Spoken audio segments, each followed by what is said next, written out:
교통에 대한 모든 것을 알아보는 시간입니다. 화요일 N교통. 오늘은 한국도로교통공단 울산 경남지부 심성보 교수와 함께합니다. 교수님 어서 오세요. 네, 안녕하세요. 네, 오늘은 어떤 주제를 가지고 오셨을까요?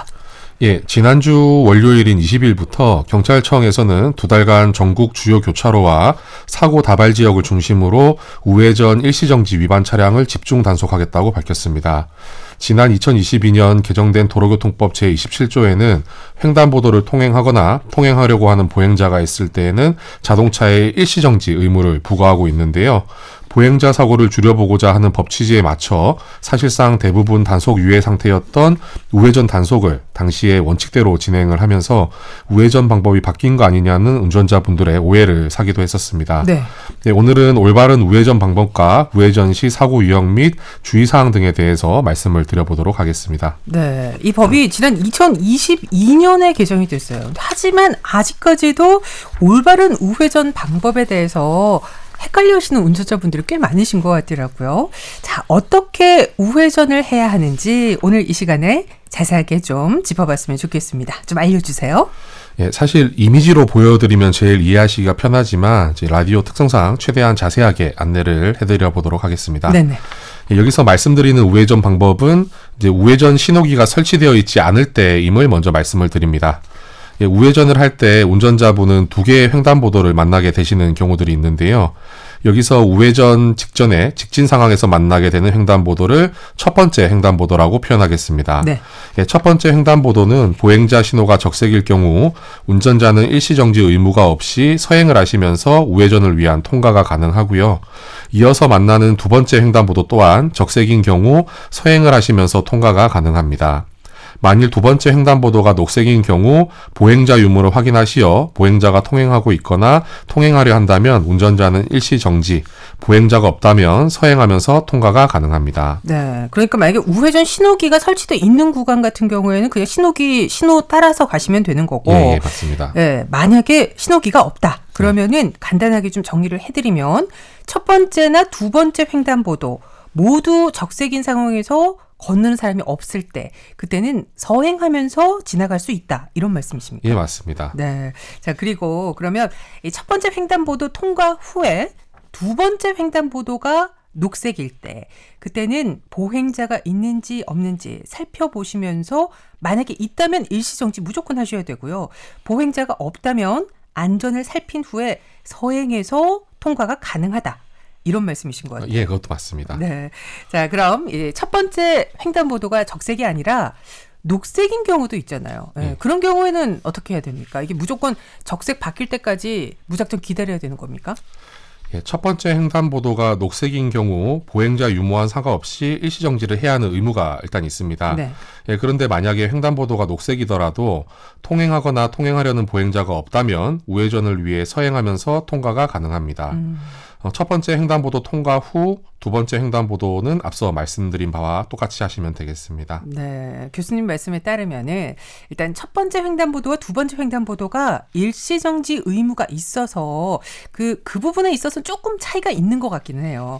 두 번째 횡단보도는 녹색 신호라도 보행자가 없으면 서행으로 진행하실 수 있습니다.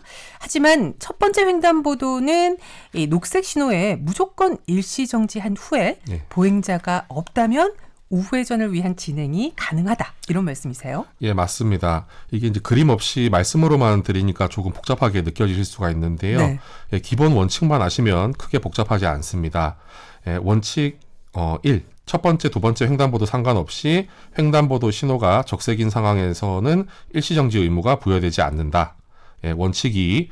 횡단보도 신호가 녹색인 상황에서는 첫 번째 횡단보도에는 보행자 상관없이 일시정지 의무가 부여되고 두 번째 횡단보도는 통행 중이거나 통행하려는 보행자 유무에 따라 일시정지하면 된다라는 것입니다. 이렇게 말씀을 드려도 만일 복잡하게 느껴지신다면 네. 예, 그냥 횡단보도 앞에는 다 일시정지 후 건너거나 건너려는 보행자가 없을 때 서행으로 우회전할 수 있다로 이해하고 계셔도 무방합니다. 네.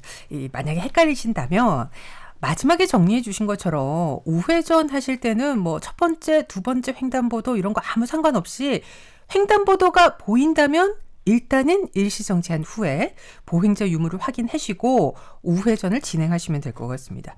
자, 그런데 교수님, 만약에 이 횡단보도가 적색 신호지만 보행자가 없어서 우회전 진행이 가능한 상황이 있을 수 있잖아요. 예. 그럴 때 앞서가는 그 선행 차량이 진행을 하고 있지 않으면 그때는 어떻게 해야 됩니까? 예, 제가 계속 할 수 있다 또는 가능하다라는 표현을 사용했는데요. 네. 예, 운전자 판단에 따라서 사각지대가 있거나 주변에 아이들이 뛰어다니는 등 교통상 위험이 발생할 가능성이 있다면 보행자가 없더라도 멈춰서 보행 신호가 바뀔 때까지 운전자분이 기다려 주셔도 무방합니다. 자, 그런데 이런 상황에서 뒤따르는 차량들이 경운기를 울리는 경우들이 있습니다. 네.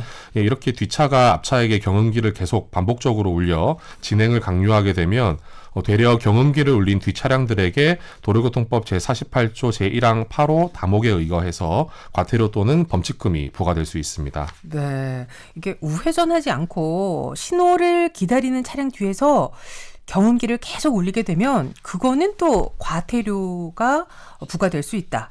이 부분 아마 처음 들으시는 분들도 계시지 않을까 싶은데요. 기억해 두시면 좋겠습니다. 자, 운전자분들 주의하셔야 됩니다. 우회전 방법에 대한 교수님 설명 어느 정도 이해가 됐는데 그러면 우회전 시 사고 예방을 위해서 우리가 또 추가적으로 조심해야 될 사항들도 있을 것 같아요. 예, 우회전 시 사고 예방을 위해서 운전자분들께 말씀드리고 싶은 차량의 물리적 특성이 두 가지 있는데요. 예, 첫 번째는 자동차의 사각지대입니다. 모든 자동차는 전면부 및 측면부에 사각지대를 가지고 있는데 우회전 시 전면 우측 사각지대에 키가 작은 보행자가 있거나 어르신이 횡단보도 신호를 기다리며 길목에 걸터 앉아 계신 경우 운전자가 이를 인지하지 못하고 지나면서 사고가 나는 경우가 있습니다. 네. 예, 몇 해 전 북구의 한 초등학교 앞에서 우회전하는 버스가 초등학생을 보지 못하고 우회전하다가 역과하는 사고가 있었습니다.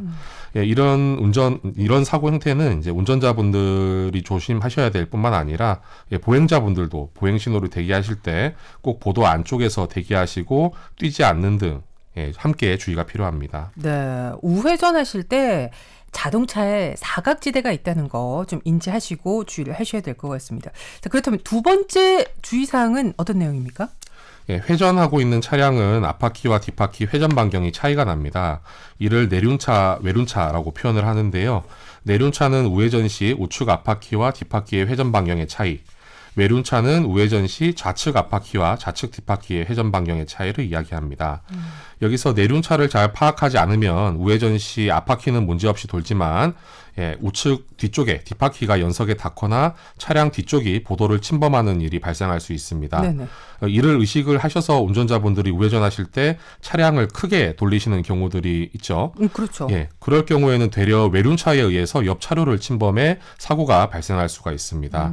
예, 따라서 우회전 시 앞서 말씀드린 원칙들과 함께 사고 예방을 위해서 주변 차량이나 보행자에 유의해서 진행해 주시기를 당부드립니다. 네, 그 우회전하실 때도 이 앞바퀴 뒷바퀴 회전 반경이 차이가 난다는 걸 좀 인지하고 계셔야 될 것 같습니다. 자, 오늘은요 올바른 우회전 방법 그리고 우회전하실 때 사고 예방을 위한 몇 가지 주의사항을 살펴봤습니다. 교수님 오늘 말씀 잘 들었습니다. 고맙습니다. 네, 감사합니다. 네, 지금까지 한국도로교통공단 울산 경남지부의 심성보 교수와 함께했습니다.